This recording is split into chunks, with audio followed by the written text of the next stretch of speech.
రాష్ట్రంలో తెలుగుదేశం పార్టీలో ఒక విచిత్రమైన చర్చ ప్రస్తుతం అయితే జరుగుతుంది. లోకేష్‌కు డిప్యూటీ సీఎం పదవి ఇవ్వాలని అనేక మంది ఆ పార్టీకి చెందిన నాయకులు వ్యాఖ్యానాలు చేయటం.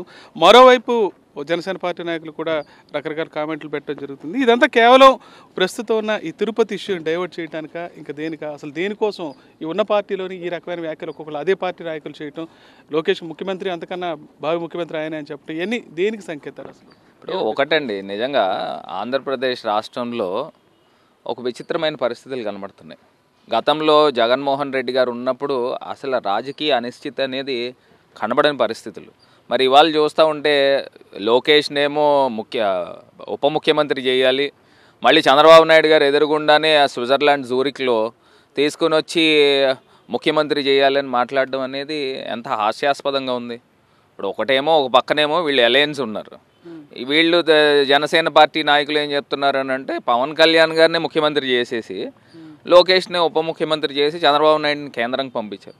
ఈ రకమైన మాటలు ఇవన్నీ కూడా ప్రజలు యాక్సెప్ట్ చేసే పరిస్థితులు కనబడట్లా. ఇది కాకుండా ప్రధానమైన అంశం ఏంటంటే, అమిత్ షా గారు కేంద్ర హోంమంత్రి గారు, ఆయన సాక్షాత్తు చంద్రబాబు నాయుడు గారు ఇంటికి వచ్చినప్పుడు రాష్ట్రం తాలూకా ఎజెండాని పక్కన పెట్టి వీళ్ళు సొంత ప్రైవేట్ మాటలను ఇవి మాట్లాడడం ఏంటంటే, ఇప్పుడు ఆయన హోంశాఖ మంత్రి అని అంటే రాష్ట్ర విభజన జరిగి ఎన్ని సంవత్సరాలు అయింది, సుమారుగా 2014లో జరిగింది. రాష్ట్రంకి తాలూకాకు సంబంధించిన ఇష్యూస్ ఎన్నో ఉన్నాయి, విభజన చట్టానికి సంబంధించి. కానీ లేకపోతే ఆయన ఇంటికి పిలిపించుకున్నప్పుడు ప్రత్యేక హోదా గురించి మాట్లాడాలి. లేకపోతే తెలంగాణ నుంచి మనకు రావాల్సిన కరెంటు బకాయిలు సుమారుగా 8,000 కోట్ల రూపాయలు రావాలి. స్టీల్ ప్లాంట్ ప్రైవేటైజ్ చేయొద్దు అనే అంశాన్ని వాళ్ళతో నొక్కి వక్కని చెప్పించాలి. ఇలాంటి అంశాలన్నీ వదిలేసి అక్కడ తిరుపతిలో తొక్కిసలాట జరిగితే ఆ టీటీడీకి ఇచ్చిన నోటీసును రద్దు చేయించే కార్యక్రమం చేస్తూ, అంటే ఈయన సొంత ఎజెండా ఆయన నడుపుకుంటూ ఉన్నాడు.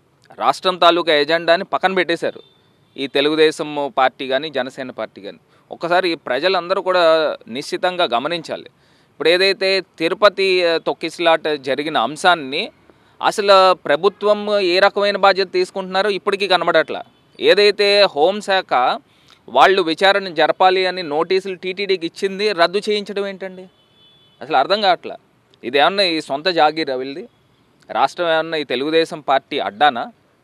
ఈ రకమైన కార్యక్రమాలు చేస్తూ రాష్ట్రాన్ని పక్కన పెట్టి వాళ్ళ సొంత లాభాలు స్వపేక్ష చూసుకునే కార్యక్రమం కనబడుతుంది తప్పితే ఇంకో అంశం ఏమీ కనబడట్లేదు.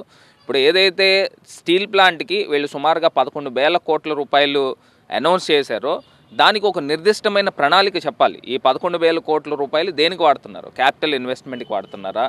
ఇప్పటిదాకా ఉద్యోగస్తులకి సుమారుగా 6-8 నెలల నుంచి జీతాలు లేవు. దానికి సంబంధించి ఒక క్లారిటీ ఇవ్వండి. ఇప్పుడు ప్రైవేటైజ్ చేయట్లేదు అని చెప్పి ఏదైతే మీరు పార్లమెంట్లో ప్రైవేటైజ్ చేస్తామని మీరు ఏదైతే ప్రెస్ చేసి చెప్పారో, అట్లాగే ఒక వేదిక మీద ప్రధానమంత్రి గారు కానీ, హోంమంత్రి గారు కానీ, లేకపోతే స్టీల్ శాఖ మంత్రి గారు కానీ వీళ్ళు ఎవరో ఒకళ్ళు అనౌన్స్ చేయాలి. ప్రైవేటైజ్ చేయట్లేదు స్టీల్ ప్లాంట్ని, ఏదైతే సెయిల్లో విలీనం చేసే కార్యక్రమం, పలు అంశాలు ఉన్నాయి. ఇవన్నిటి గురించి కూడా ప్రస్తావించాల్సిన అవసరము ఆవశ్యకత ఉంది అని కూడా ఈ సందర్భంగా తెలియపరుస్తూ, ఇప్పటికైనా ప్రజలకు ఒక క్లారిటీ ఇవ్వండి. ఇప్పుడు మీరు హోంశాఖ మంత్రి గారు మరి నిజంగా సాక్షాత్తు ముఖ్యమంత్రి గారు ఇంటికి వచ్చినప్పుడు రాష్ట్రం తాలూకా అంశాల గురించి మీరైనా ఢిల్లీ వెళ్ళి మాట్లాడి ప్రత్యేక హోదా అనౌన్స్ చేయించండి. ఇప్పుడు మీకు నిజంగా మీరు ఒకటి ఎన్డీఏ ప్రభుత్వం కూడా, ఇప్పుడు ఇవాళ ఉన్న బీజేపీ ప్రభుత్వం కూడా పూర్తి స్థాయి మెజారిటీ లేదు, మైనారిటీలో ఉన్నారు.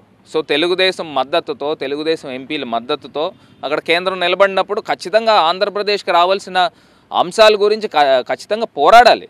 అవన్నీ కూడా వదిలేసి ఇవన్నీ మాట్లాడుకుంటూ ఏదో కాలక్షేపం చేయడం అనేది నిజంగా ప్రజలకి అన్యాయం చేస్తారనేది క్లియర్గా అర్థమవుతాం.